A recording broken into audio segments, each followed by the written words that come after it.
Hello বন্ধুরা, এই যে আজকে বানাবো ঘরোয়া পদ্ধতিতে একটু ক্রিসপি চিলি চিকেন। তো ওই এখানে 500 গ্রাম মতো চিকেন আছে। এবার এটাকে একটু ম্যারিনেট করে নেব। এর মধ্যে এই 2 চামচ মতো আদা রসুন পেস্ট দিলাম।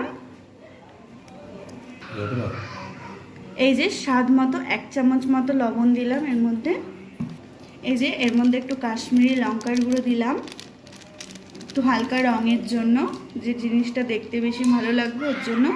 এর মধ্যে আবার একটু স্বাদ মতো মানে কি 1 চামচ মতো গোলমরিচ গুঁড়ো দিলাম, কারণ আদার্স করে যেহেতু লঙ্কাটা খুব বেশি যাবে না, তোর জন্য গোলমরিচ গুঁড়োটা একটু বেশি করে দিলাম। এবার এর মধ্যে যাচ্ছে হচ্ছে অ্যারারুট।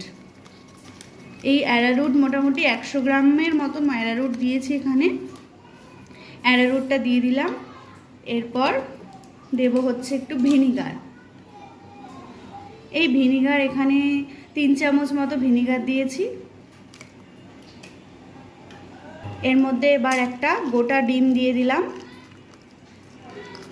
এবার এই মিশ্রণটাকে সুন্দর করে মশলার সাথে মাংসটাকে সুন্দর ম্যারিনেট করে রেখে দিতে হবে। সুন্দর করে এই মশলাটা সুন্দর মাংসের সাথে পুরো মেখে নেব। এই যে মাংসটার সাথে মশলাটা ম্যারিনেট করে 10 মিনিট মতো রেখে দিতে হবে। ম্যারিনেট করা মাংসটা মোটামুটি 10-15 মিনিট রাখার পরে এবার এই ভেজে নেবো। এবার কড়াইতে তেল গরম হয়ে গেছে। এই যে এবার বড়মশাই দিয়ে দিচ্ছে চিকেনগুলো পটপট করে।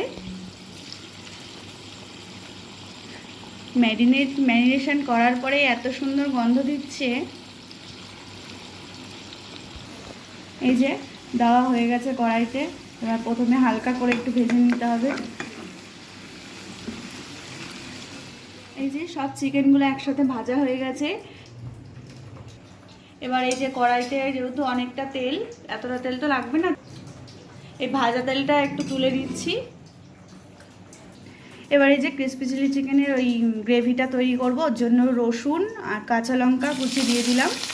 এখানেই একটা ছোট রসুন আছে আর 5-6টা কাঁচা লঙ্কা কুচি দেওয়া আছে।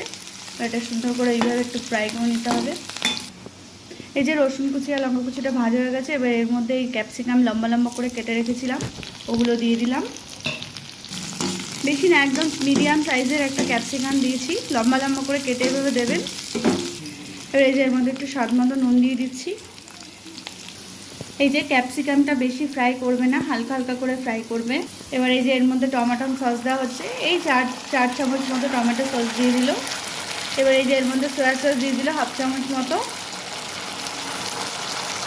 এই যে এর মধ্যে আবার একটুখানি কাশ্মীরি লঙ্কার গুঁড়ো দিয়ে দিলাম। কাশ্মীরি লঙ্কার গুঁড়ো দিলে রঙটা বেশ ভালো। সামান্য একটু গোলমরিচ গুঁড়ো দিয়ে দিলাম আবার। এবার সুন্দর করে নাড়িয়ে নেবো।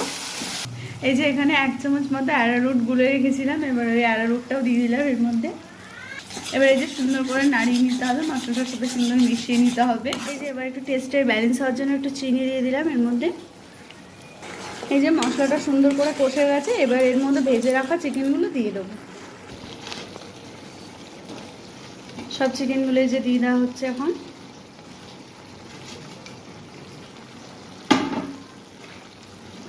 মিশিয়ে নেবে মশলাটার সাথে সুন্দর করে। এই যে আমাদের ক্রিসপি চিকেন রেডি। দেখতেই কথা লোভনীয়, বাড়িতে ট্রাই করতে পারো। খুব সহজ পদ্ধতি আর খেতেও দারুণ লাগে। তো সবাইকে টাটা, গুড নাইট।